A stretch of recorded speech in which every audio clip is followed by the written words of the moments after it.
Good morning friends, कैसे हैं आप लोग? And I am sure that you are rocking somewhere. So आज ना मैं एक्सेल के बारे में बात करूंगा, ना वीपीएन, ना ही कोई टेक्निकल टॉपिक होगा, बट आज जो टॉपिक होगा इन सबसे अलग है, इन सबसे इंपॉर्टेंट है, विच इज रिज्यूमे। ये देखिए, दिस इज रिज्यूम राइटिंग। सो ये क्या है? This is my resume that I have prepared around 10 years back, जब मैं अपने जॉब में था, जब मुझे लगता था कि हाँ रिज्यूमे बना के मैं अप्लाई करूंगा and I got a call और मैं सिलेक्ट हो जाऊंगा। और ऐसे हम सभी का एक्सपेक्टेशन होता है, एक ख्वाहिश होता है कि रिज्यूमे गया तो कहीं ना कहीं एक पॉजिटिव रिस्पॉन्स आएगा, बिल्कुल आएगा। सो आज मैं आपको अपना पर्सनल एक्सपीरियंस शेयर करूंगा रिगार्डिंग द रिज्यूमे, कि कैसा रिज्यूमे होना चाहिए, रिज्यूमे किस तरह से आपको लिखना चाहिए, क्या क्या पॉइंट्स पे ध्यान रखना है, एंड वेरी इंपॉर्टेंट उसका स्ट्रक्चर फॉर्मेट कैसा होना चाहिए। सो आज मैं आपको एक बहुत ही इंपॉर्टेंट मंत्रा शेयर करने वाला हूं विच इज वेरी इंपॉर्टेंट, और आप उसको फील करेंगे, that is resume is not for selection. Resume को हमेशा रिजेक्ट करने के लिए बनाया जाता है, और नॉर्मली यही ट्रेंड चल रहा है इंडस्ट्री में। मतलब जब हम रिज्यूमे देते हैं ना, जो उस साइड होता है जो आपके रिज्यूमे को देखता है, they are not for the selection, वो क्या करते हैं, वो रिजेक्ट करते हैं। सो एक चीज आप समझो कि रिज्यूमे है उनके पास 50 और ओपनिंग है 1, तो उनका काम क्या होगा? सिलेक्ट करना नहीं होगा, उनका काम होगा रिजेक्ट करना। सो हमें पता रिज्यूमे को कुछ ऐसा बनाना चाहिए कि आपका एटलीस्ट रिजेक्शन ना हो रिज्यूमे में। इंटरव्यू तो अलग पार्ट है, interview is the second part, but your first impression, first experience, first selection is the resume. तो रिज्यूमे होना चाहिए आपका जो प्रॉपर होना चाहिए, पावरफुल होना चाहिए, एटलीस्ट उस रिज्यूमे को देख के उस जॉब के लिए आपको कोई रिजेक्ट ना कर पाए, after that they will call for the interview. तो आज मैं आपको कुछ पॉइंट्स बताऊंगा, इस पॉइंट्स को ध्यान में रखिएगा, और जब भी आप रिज्यूमे को बनाओ या अपडेट करो तो इन पॉइंट्स को अगर आप ध्यान में रखते हो तो आई गारंटी, आई प्रॉमिस कि आपका एटलीस्ट रिज्यूमे के बेसिस पे रिजेक्शन नहीं होगा। क्योंकि मेरे पास बहुत सारे स्टूडेंट्स के कॉल आते हैं, सर मैंने रिज्यूमे तो ठीक ठाक दिया था, कॉल्स नहीं आ रहे हैं। आप परफेक्ट हो, आपको पता है कि आपके अंदर टेक्निकल स्किल्स क्या है, बट जो देख रहे हो वो आपको नहीं देख रहे, वो आपके रिज्यूमे को देख रहे। तो रिज्यूमे में वो सारे चीज होना चाहिए कि एटलीस्ट आपसे मिलने से पहले आपके रिज्यूमे से मिल लिए, और रिज्यूमे के बेसिस पे आपका सिलेक्शन हो जाए फॉर द इंटरव्यू। सो मैंने कुछ इंपॉर्टेंट पॉइंट्स नोट करके रखा हुआ है एज पर my experience from the last 15 years, क्योंकि मैं जब लास्ट कंपनी में था तो काफी सारे इंटरव्यूज मैंने भी लिया है। हमारे कुछ स्टूडेंट्स देख भी रहे होंगे कि हाँ विवेक सर आपने मेरा इंटरव्यू लिया था। सो इंटरव्यू में मैं सबसे पहले, इंटरव्यू लेने से पहले उनके रिज्यूमे में देखता हूँ कि उनका रिज्यूमे कैसा है, क्योंकि रिज्यूमे से आपको एटलीस्ट एक चीज क्लियर हो जाना चाहिए कि जो कैंडिडेट मेरे पास आ रहा है वो कौन है। सो चलिए एक एक पॉइंट्स को कवर करते हैं। तो सबसे पहले मैं आपको कुछ टिप्स शेयर करूंगा रिज्यूमे को बनाने के टाइम में, फिर मैं आपको स्ट्रक्चर बताऊंगा कि क्या स्ट्रक्चर होना चाहिए। और ये वीडियो जो है, आज का जो ट्यूटोरियल है, it's not only related to Excel. कोई भी प्रोफाइल में है आप, कोई भी बैकग्राउंड में है, this is important for you. तो बिना स्किप किए हुए देखिएगा, बिकॉज एक एक चीज यहां पर इंपॉर्टेंट है। और शुरू करने से पहले मैं रिक्वेस्ट करूंगा, please take your pen and paper, क्योंकि ये सारी चीज आपको सिर्फ देखने से नहीं होगा, आपको इंप्लीमेंट करना पड़ेगा। उसके लिए आपके पास सारे नोट्स होना चाहिए, आपका रूल बुक होना चाहिए, that what we wanted to get और what we wanted to achieve from this video. चलिए, सो ये देखिए आप लोगों के लिए नोट्स, तो दीज आर वेरी इंपॉर्टेंट। सबसे पहला आपको यह समझना पड़ेगा कि रिज्यूमे क्या है। Resume is not only a document, this is your representation to that company. तो सबसे पहले आपको वो सारी चीज ध्यान रखना पड़ेगा। Now purpose of the resume. So सबसे पहले मैंने आपको बताया क्या अभी तक, कि purpose of the resume is to land for a job. Rejection नहीं करना है आपको, एटलीस्ट इंटरव्यू के लिए सिलेक्शन करना है। सो इन सारे बातों को ध्यान में रखिएगा रिज्यूमे को बनाने के टाइम में, कि आपको कोई भी ऐसा पॉइंट नहीं लिखना है जिससे आप रिज्यूमे में रिजेक्ट हो जाओ। सो सबसे पहला चीज आपको जो ध्यान में रखना है, that is your strength and qualities. आपको वो चीज बताना है। तो नॉर्मली जो जेनरिक आपके स्ट्रेंथ होते हैं, जैसे क्रिएटिव, हार्ड वर्किंग, डिसिप्लिन, ये नहीं लिखना है, दिस आर ओल्ड फैशन। एक चीज ध्यान रखिएगा कि current scenario is the digital world, तो हर जगह हार्ड कॉपी के जगह सॉफ्ट कॉपी, मतलब डिजिटल डेटाबेस भी यूज होता है। जैसे हम लोग जब naukri.com में अप्लाई करते हैं, या timesjobs.com में, या कोई भी आपके जो जॉब पोर्टल है वहां अप्लाई करते हैं, तो कुछ कीवर्ड्स आपको देना पड़ता है। मतलब वो रिज्यूमे में भी वो लोग कीवर्ड से ढूंढते हैं। आज के पास उतना किसी के पास टाइम नहीं कि आपके पूरे रिज्यूमे को देखेंगे, पढ़ेंगे, नो, बिकॉज जैसे मैंने बताया कि resume is meant for rejection. तो आपको कुछ कीवर्ड्स देना होगा, जैसे जो कीवर्ड्स ट्रेंडिंग में चल रहा है आपके एरिया से रिलेटेड, जैसे एग्जांपल लेते हैं data analysis, data science, reporting, financial modelling, ऐसे कुछ कीवर्ड्स आपके रिज्यूमे में किसी ना किसी पॉइंट में आपको डालना ही पड़ेगा ताकि वो सर्च में आ जाए and they can see your resume. तो सबसे पहला पॉइंट है कि make sure you use the right keywords. अब कीवर्ड्स को कहां रखना है वो मैं बाद में सेकंड स्टेज पे बताऊंगा कि आपका रिज्यूमे का प्रॉपर स्ट्रक्चर क्या होना चाहिए, but these are the points जो आप रखिए कि use of proper keywords. Now the second point is use effective titles. जब कोई इंप्लॉयर या जब कोई रिक्रूटर आपके रिज्यूमे को देखते हैं तो उनके पास उतना टाइम नहीं है। एक चीज ध्यान रखिएगा, जैसे मैंने बताया रिजेक्शन, मतलब कोई भी रिक्रूटर या इंप्लॉयर जब किसी रिज्यूमे को देखता है तो वो ऑर्डर वाइज देखता है, मतलब स्टार्टिंग से देखता है, वो शुरू से ही देखता है। जब उनके मतलब का कोई मिल जाए ना वो साइड कर देता है, yes this is the right candidate. तो आपको क्या करना है, अपने टाइटल को यूज करना है। मीन्स जैसे एग्जांपल लेते हैं 5 years experience in financial modelling, wow, single title. उनको यह भी पता चल गया कि आपका 5 साल का एक्सपीरियंस है इन फाइनेंशियल मॉडलिंग, तो अगर उनके काम का वो रिज्यूमे होगा तो वो रख लेंगे। जैसे 6 year data analysis experience in telecom domain, मतलब उनको पता चल गया कि ये टेलीकॉम डोमेन के हैं, 6 years का वर्क एक्सपीरियंस है और डेटा एनालिसिस में। मतलब राइट एक सिंगल टाइटल यूज कीजिएगा, बड़ा नहीं करना है, single title. Now use the bullet points, मतलब जो भी हम लोग रिज्यूमे में लिखेंगे ना तो हमारे पॉइंट्स क्लियर होना चाहिए। पैराग्राफ किसी को नहीं पढ़ना वहां पर कि I have worked with this company, this is my title, ऐसे कोई नहीं देखेगा। बुलेट पॉइंट्स मतलब रिज्यूमे में आप जो भी आप लिखो ना, anything that should be in proper bullet points, मतलब प्रिसाइज होना चाहिए कि this is this, this is this, this is this, ऐसा करके प्रॉपर होना चाहिए। पैराग्राफ कोई नहीं पढ़ने वाला है कि hi my name is Vivekanand Sinha, मैंने ये कंपनी में काम किया। नो, बुलेट पॉइंट्स 6 या 7 जहां पर भी आप लिखो, जिस भी सेक्शन में लिखो, that should be in bullet points. Second point is where you are going, मतलब आप इंटरव्यू के लिए कहां जा रहे हो। अब आप सोचो, मेरा अगर एक्सपीरियंस किसी टेलीकॉम कंपनी में है और मेरे सेम काम के लिए, इंडस्ट्री टेलीकॉम है बट सेम काम के लिए अगर मैं जा रहा हूं कोई ऐसा जो बैंकिंग सेक्टर है, तो कहीं ना कहीं वो गड़बड़ करेगा। नॉलेज है मेरे पास, टेक्निकल स्किल्स है, बट उनके लिए हो सकता है वो रिलेवेंट ना हो। तो आपको क्या करना है, रिज्यूमे का कुछ मल्टीपल वर्जन्स बना के रख लेना है कि अगर मेरा फाइनेंशियल डोमेन में है तो मैं ये रिज्यूमे भेजूंगा, अगर मेरा टेक्निकल डोमेन में है, आईटी डोमेन में है तो मैं ये रिज्यूमे भेजूंगा। उसके लिए करना क्या, सिंपल सा, लेट अस सपोज मेरा काम है एक्सेल में डेटा को एनालाइज करना, पावर बीआई में डेटा को एनालाइज करना, तो मैं कुछ वर्ड्स ऐसे लिखूंगा, अगर मैं टेलीकॉम में जा रहा हूं कि मेरे पास कस्टमर्स का मोबाइल नंबर का डेटा हुआ करता था, कस्टमर्स का बिलिंग का डेटा हुआ करता था, उसको मैं एनालाइज करता था। बस आपका काम भी हो गया और रिज्यूमे भी लगा कि हाँ उनके पर्पस का है, जो रिक्रूटर है या एम्प्लॉयर है। अगर मैं बैंकिंग सेक्टर के लिए रिज्यूमे बना रहा हूं तो मुझे कुछ ऐसा लिखना है कि मेरे पास कस्टमर्स का प्रॉफिट एंड लॉस स्टेटमेंट आता था और मैं उसको एनालाइज करता था। देखिए टेक्निकल काम मैं वही कर रहा हूं बट डेटा चेंज हो गया, सो वो करना पड़ेगा। मतलब अलग अलग सेक्टर्स में जहां पर भी आप इंटरव्यू देने जा रहे हो उसके बेसिस का आपको रिज्यूमे बनाना पड़ेगा। That is very very important. Now the third point is the attention to the typography, मतलब कभी रिज्यूमे आपका एरियल फॉन्ट में हो रहा है, कभी टाइम्स न्यू रोमन में, कभी कैलिब्री में, कभी कोई और फॉन्ट में, वो नहीं करना है। पता चलता है, पता है ऐसे भी हुए कि एक ही रिज्यूमे में स्टार्टिंग के है कैलिब्री में, बीच का है टाइम्स न्यू रोमन का और नीचे है आपका तहोमा, मतलब कॉपी पेस्ट। उनको भी लग गया कि आपने प्रॉपरली नहीं बनाया, जहां से जो जिसका रिज्यूमे लगा चिपका दिया एंड डन। वो नहीं करना है। जब आपका पूरा रिज्यूमे तैयार हो जाएगा, भले ही आप कॉपी पेस्ट करो किसी से, बट प्रॉपरली सिलेक्ट ऑल करके you have to format that in a proper font. और फॉन्ट भी ऐसा होना चाहिए रीडेबल, छोटे फॉन्ट नहीं होना चाहिए, एटलीस्ट 12-13 साइज का फॉन्ट होना चाहिए प्रॉपरली। और वो भी डिपेंड करता है कि क्या फॉन्ट नेम यूज कर रहे हैं, whether it is times new Roman, क्योंकि टाइम्स न्यू रोमन का जो 10 है हो सकता है तहोमा में वो 12 में काम करे, या तहोमा का जो 12 है हो सकता है कैलिब्री में उसको 14 करना पड़े, तो वो आपको ध्यान देना पड़ेगा। Now this is very interesting. Do not include any no kidding information. मतलब कि नॉर्मली हम लोग लिखते हैं ना available for interview, reference on request, interview on request, ये क्या है?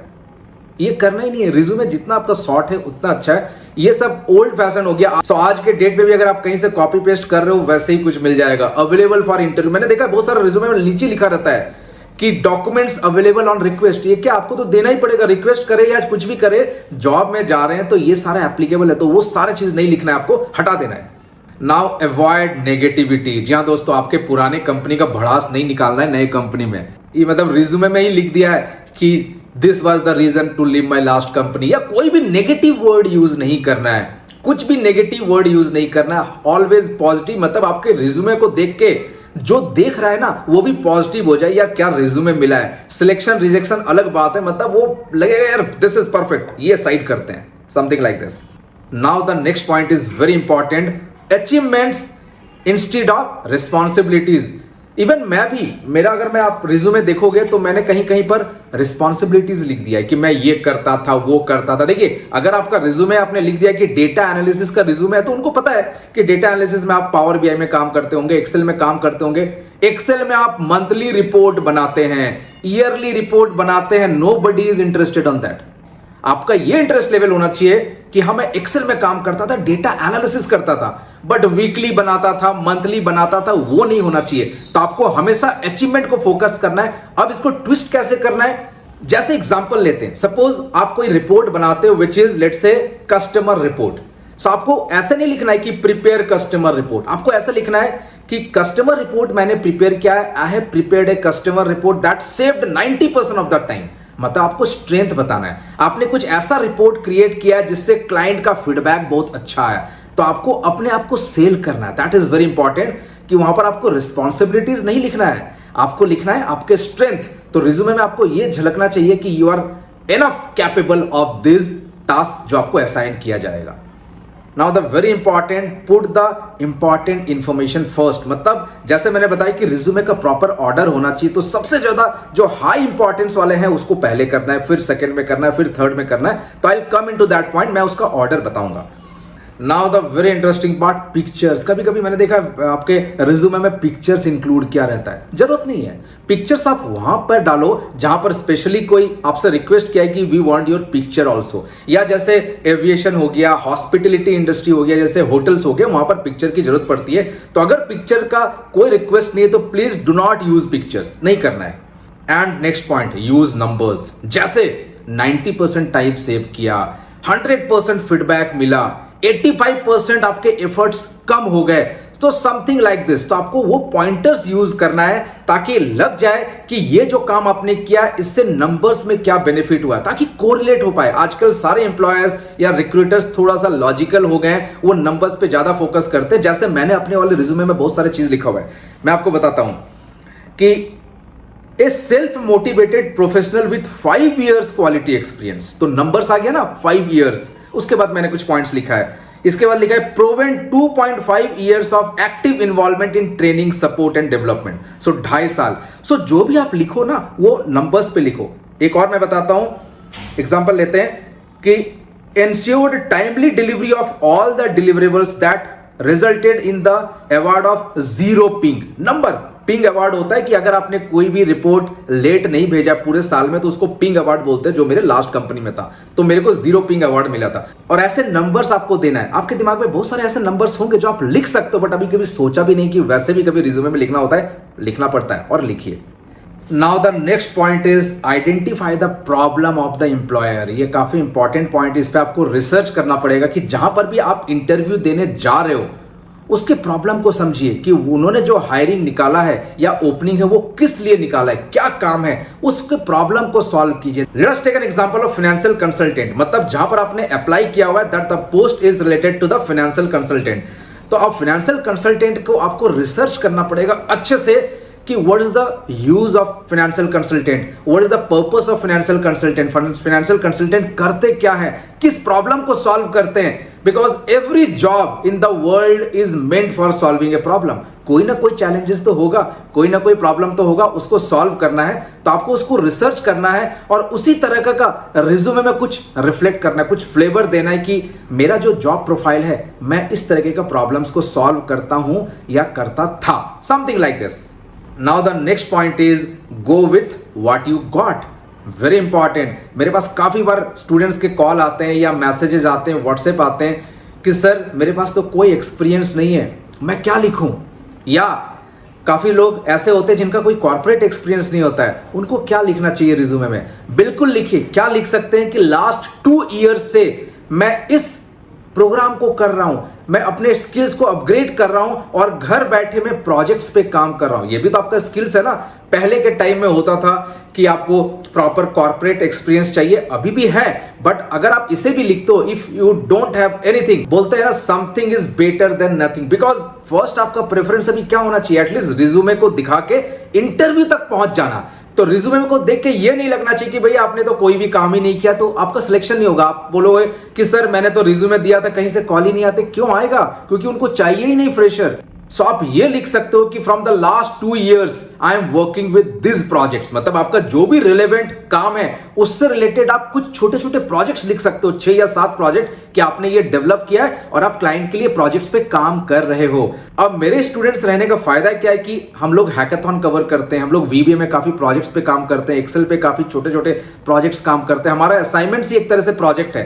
तो आप वो सारे चीज लिख सकते हो कि आपने ये सिस्टम बनाया, ये डेवलपमेंट किया, ये ऑटोमेशन किया, बस उनके मतलब का आपको मिल गया और आपका रिज्यूमे सिलेक्शन हो गया वहां पर जॉब इंटरव्यू के लिए। मैं फिर से रिपीट करना चाहता हूं कि जो भी आपके पास है उसको छुपाइए मत, जस्ट राइट, और कुछ अपने से बना के भी आपको लिखना पड़ेगा, बिकॉज सी रिज्यूमे में आपको सिलेक्शन होना है। आपके अपने स्किल्स को आप छुपा नहीं रहे हो, स्किल्स को आप बता रहे हो कि I have developed this project. और लिखे ना हैकाथॉन में हमने कितने एग्जांपल्स कवर किए, कितने प्रोजेक्ट्स कवर किया है। अगर आपने वो सारे प्रोजेक्ट्स भी लिख गया तो 10 पेज भर जाएगा, और उतना लिखना नहीं है, कुछ पॉइंट्स लिखिए from those options. Now sell your fish, yes, अपने आप को बेचिए।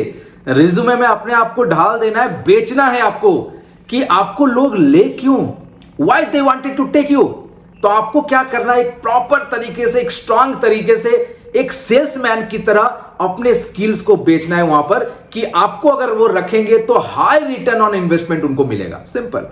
Do not include irrelevant information, religion, caste, इन सबको रिज्यूमे में मत डालिए, जरूरत नहीं है, इट्स नॉट रिक्वायर्ड। और कहीं पर प्रोएक्टिवली अगर आपसे पूछा जाता है कि प्लीज मेंशन ऑल दिस, तब आप डालोगे, नहीं तो मत डालिए, क्योंकि रिज्यूमे आपका स्ट्रांग होना चाहिए, पावरफुल होना चाहिए, क्योंकि एम्प्लॉयर के पास ज्यादा टाइम नहीं है आपके रिज्यूमे को देखने के लिए। Next one, get some expert review of your resume. जब आप रिज्यूमे बनाते हो ना तो आपके अलावा आपके दोस्तों को दिखाइए, आपके कलीग से बात कीजिए, आपके सीनियर्स को दिखाइए। Even you can take the paid services, काफी कंपनीज हैं जो पेड सर्विसेज देती है, दे एनालाइज योर रिज्यूमे और आपको बताते हैं कि क्वालिटी क्या है। तो जरूर करवाइए, या तो अपने सीनियर से, अपने कलीग से, अपने घर पे एल्डर से, किसी से भी कराइए, बट कराइए जरूर। Now the next part. अब देखिए, ये मैं खुद कॉन्ट्राडिक्ट कर रहा हूं, मेरे रिज्यूमे 3 पेज का जब मैंने बनाया था, ये नहीं होना चाहिए। आपको एकदम प्रिसाइज रहना है, मैक्सिमम 2 पेज, 2 पेज से ज्यादा नहीं है, टाइम नहीं है किसी के पास देखने के लिए। नाउ नेक्स्ट पॉइंट को बोलने से पहले मेरे को खुद अपना करियर याद आता है। 15 साल पहले हम लोग क्या करते थे पता है? हम लोग क्या करते थे, एक प्रिंट आउट निकालते थे 2 पेजेस का, अच्छा वाला, 5-5-10 रुपया देके कि भैया अच्छा क्वालिटी का निकालना। उन्होंने बोला हाँ हाँ एकदम परफेक्ट। और उसके बाद बोलते थे कि भैया इसका 20 कॉपी निकाल दो, जेरॉक्स कर दो, फोटो कॉपी कर दो। वो नहीं करना है। आपका रिज्यूमे आपका क्वालिटी बताता है। अगर आप उसमें कंजूसी कर रहे हो तो फिर वर्क में भी वैसे ही रहेगा ना, तो वो रिफ्लेक्ट नहीं करना रिज्यूमे। हाई क्वालिटी, जरूरत पड़े तो प्रिंट आउट के लिए आप बॉन्ड पेपर रख लीजिए, वो दीजिए प्रिंट आउट के टाइम में कि भैया इस पे प्रिंट आउट निकाल दिए, क्योंकि आपका क्वालिटी दर्शाता है वहां पर, वहां चीप नहीं होना है। So use a good quality printer, good quality paper.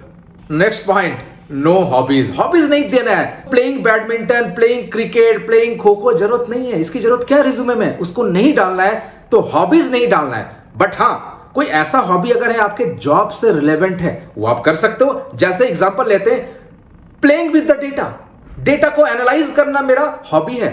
और अगर आपका डेटा एनालिसिस का जॉब है तो डालिए ना उसको, हॉबी को, मजा आएगा। बोलते हैं ना, when your hobbies turns into a profession, उससे बड़ा कुछ नहीं हो सकता है, तो बिल्कुल डालिए। Next point is update your resume regularly. बिल्कुल, आज से, अब आप सोचो ना, आज से 5 साल का रिज्यूमे अगर आज भी मैं वही भेजना स्टार्ट कर दूं और मुझे लग रहा है कि भैया कॉल नहीं आ रहे, कंप्लेंट कर रहे हैं कि सर कॉल नहीं आ रहा, नहीं आने वाला है कॉल। कॉल तब आएगा जब रिज्यूमे अपडेटेड होगा। और ये ज्यादातर जब ऑनलाइन पोर्टल में आप रिज्यूमे को दे रहे हो, जैसे टाइम जॉब्स में, मॉन्स्टर में या naukri.com में, पता है वो लोग क्या देखते हैं कि कौन कौन से कैंडिडेट ने लास्ट अपडेटेड किया है। सो अपने रिज्यूमे को, खासकर जब आप जॉब को सर्च कर रहे हो, तो एवरी डे या वीक में 2 या 3 बार क्या करना है, अपने लॉगिन में जाना है, वहां पर कुछ चीज चेंजेस करके कुछ और कर देना है और अपडेट कर देना है। बार बार अपडेट करने से क्या होगा, आपका जो अपडेटेड वाला डेट आएगा वो ऊपर रहेगा। सो रिक्रूटर या एम्प्लॉयर आपके रिज्यूमे को सबसे पहले ले पाएंगे, and that is very important. Now the next point is mention who you worked with, whom you worked with, मतलब जो आपके लास्ट कंपनी था या उससे लास्ट कंपनी या उससे लास्ट कंपनी, एटलीस्ट किसके साथ काम किया था। जैसे reported to CEO, reported to senior manager, reported to CFO, तो थोड़ा सा इंपैक्ट पड़ता है कि yes you worked with this companies और यहां पर आपने इन सारे लोगों के साथ काम किया है, तो थोड़ा सा एक पॉजिटिव वाइब्स आ जाता है आपके रिज्यूमे को देख के।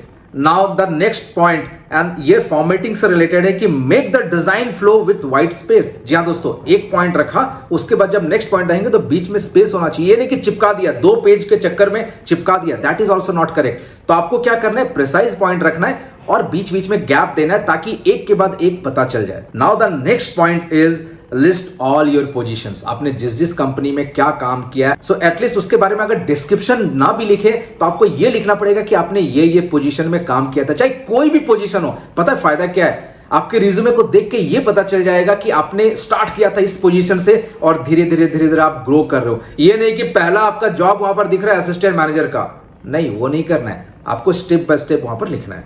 Now the next point is no fancy design, please fancy design नहीं करना है। ऊपर में कैलिब्री, नीचे तहोमा, उसके नीचे कुछ कार्टून का फॉन्ट, इधर बड़ा इधर छोटा, वो नहीं करना है। स्कैटर्ड नहीं बनाना है, सिंगल रखना है और अच्छा सा फॉन्ट यूज करना है, प्रोफेशनल फॉन्ट यूज करना है। नाउ द मोस्ट इंपॉर्टेंट कि reorder the resume from important to less important, और इसके बारे में मैं आपके साथ बात करना चाहता हूं, विच इज वेरी इंपॉर्टेंट। सो अभी तक हमने देखा है कि रिज्यूमे को बनाने के टाइम में क्या क्या दिमाग में रखना पड़ेगा, पॉइंट्स, किस किस पॉइंट्स को हमें ध्यान में रखते हुए उस रिज्यूमे को बनाना है। अब है कि रिज्यूमे का प्रॉपर ऑर्डर क्या होना चाहिए अलग अलग सेक्शंस का, and this is applicable for everybody, कोई भी इंडस्ट्री हो, कोई भी प्रोफाइल हो, कोई भी डेजिग्नेशन हो, कोई भी कंपनी हो, एनीथिंग। सो चलिए उस पॉइंट पे एक बार डिस्कस करते हैं। This is the most important point कि किस तरह से आपको ऑर्डर को रखना है, क्योंकि मैंने आपको क्या बताया कि हमेशा जो रिक्रूटर होता है या जो एम्प्लॉयर होता है वो रिज्यूमे को रिजेक्ट करने के लिए देखता है, तो आपका रिज्यूमे रिजेक्ट ना हो इसीलिए इस ऑर्डर में आपको रखना है। सो लेट अस सी। सो इसलिए मैं अपने रिज्यूमे को रेफर कर रहा हूं क्योंकि यहां पर ज्यादातर चीजों को मैंने ध्यान में रखा था और बाकी कुछ चीज मुझे जो एड ऑन करना वो मैं आपको बताऊंगा। सबसे पहला आपका नाम होना चाहिए सबसे टॉप में, बोल्ड में और कैपिटल लेटर में। ये मेरा पर्सनल एक्सपीरियंस है, बोल्ड में और कैपिटल लेटर में सबसे पहला होना चाहिए, दैट इज वेरी इंपॉर्टेंट। और उसके नीचे जो नेक्स्ट सबसे इंपॉर्टेंट पॉइंट होना चाहिए दैट इज द रिज्यूमे का टाइटल, क्योंकि जब आपके कोई रिज्यूमे को देखेगा सबसे पहले उनको समझ में आना चाहिए कि आपने क्या काम किया है, क्या ओवरऑल एक्सपीरियंस है। वो पूरे रिज्यूमे को पढ़ने नहीं जाएगा आपके सिर्फ फर्स्ट देखेगा, and first impression is the last impression. जैसे मैंने आपको बताया था 3 years experience in data analysis in network domain या 5 years experience in financial domain as a financial consultant, तो पता चल गया that what have you done और आपका प्रोफाइल क्या है, आप करते क्या हो। तो एक लाइन से पता चल जाएगा कि yes this candidate is right for us, perfect. So normally मैंने काफी सारे रिज्यूमे में देखा हुआ है कि वो लोग ऑब्जेक्टिव लिखते हैं, बड़ा सा एक पैराग्राफ, और पता है वो ऑब्जेक्टिव कहां से आता है, कहीं से कॉपी पेस्ट किया हुआ रहता है। जैसे to be the part of professionally organised company and to build a niche for myself in that company, नहीं लिखना है, no objective is required, simple, आपको वहां पर पॉइंट पे रहना है। तो सबसे पहला है रिज्यूमे टाइटल, सेकंड हो गया कीवर्ड्स, वेरी इंपॉर्टेंट। कैसे कीवर्ड्स, जो आपके जॉब से रिलेटेड रिलेवेंट कीवर्ड है। जैसे अगर मैं फाइनेंशियल डोमेन का हूं तो मेरे जॉब से रिलेटेड कैसा कीवर्ड होगा, profit and loss analysis, reconciliation, financial modelling. तो जो भी हॉट कीवर्ड्स है, जो भी ट्रेंडिंग कीवर्ड्स है, आपके प्रोफाइल से रिलेटेड 6, 7, 8 कीवर्ड्स लिख दीजिए ताकि उनको लग जाए कि yes this candidate has a potential and this is the right candidate for us. Now the next point जो लिखना है that is your professional profile। क्या मतलब लगभग जो 4-5 साल या 10 साल आपने काम किया, आप क्या हो, who are you, क्या करना है, कैसे हो, who are you, मतलब जैसे कि मैं सेल्फ मोटिवेटेड प्रोफेशनल हूं, 5 साल से इस तरीके के इंडस्ट्री में काम किया, कंपनी नहीं लिखना है, एज ए प्रोफेशनल आप कौन हो। जैसे मैं अपने लिए लिखा था कि ये self motivated professional with 5 years experience in quality in management information system, MIS में 2.5 साल से मैं इस तरीके का ट्रेनिंग में इन्वॉल्व हूं, 3 साल से मैं CMM लेवल 5 कंपनी में काम कर रहा हूं। मतलब एज ए प्रोफेशनल आपको पता चलना चाहिए कि yes you have worked with wide varieties of industries, इस तरीके के इंडस्ट्रीज में काम किया, तो मतलब आपके पास हाई एक्सपीरियंस है, हाई स्किल्ड है। Now the next point is significant achievements. आपको अपना अचीवमेंट्स बताना है, और अचीवमेंट्स भी अगर नंबर्स में हो गया तो वाह वाह, सोने पे सुहागा। जैसे मैं कुछ एग्जांपल्स दे रहा हूं कि developed global content repository system that saved 90% of the time. Wow.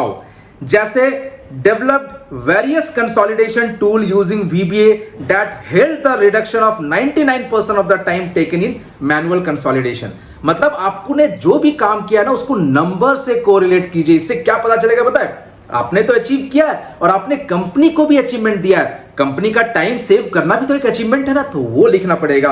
और कुछ लिख सकते हैं, जैसे मैंने लिखा था awarded as Guru award for the best trainer of the month for this and this month. इस तरह से आप लिख सकते हो, आपके जो भी अचीवमेंट है related to that professional life, professional career, उसको आप लिख सकते हो, and that is very important. तो 6, 7, 8 पॉइंट लिखिए कि आपने इतना टाइम सेव किया, इस तरह से काम को किया। जैसे मैंने एक और लिखा हुआ है कि insured timely delivery of all the reports that result in the award to zero ping in the year 2009। मतलब कि मैंने अगर टाइम पर रिपोर्ट सबमिट किया फॉर द एंटायर ईयर तो मेरे को 0 पिंग अवार्ड मिला हुआ है, that is also an achievement. तो हर एक चीज को नंबर से कीजिए, और जो नंबर्स पे नहीं है उसको लिखिए, बट लिखिए 6-7 पॉइंट्स। इसके बाद आपको बताना टूल्स जिस पे आपने काम किया, जैसे पावर BI, एक्सेल, VBA। तो जो भी रिलेवेंट उस रिज्यूमे से, उस जॉब से रिलेटेड टूल्स है, उसको आप जरूर लिखिए ताकि उनको पता चल जाए कि yes you have worked with that one.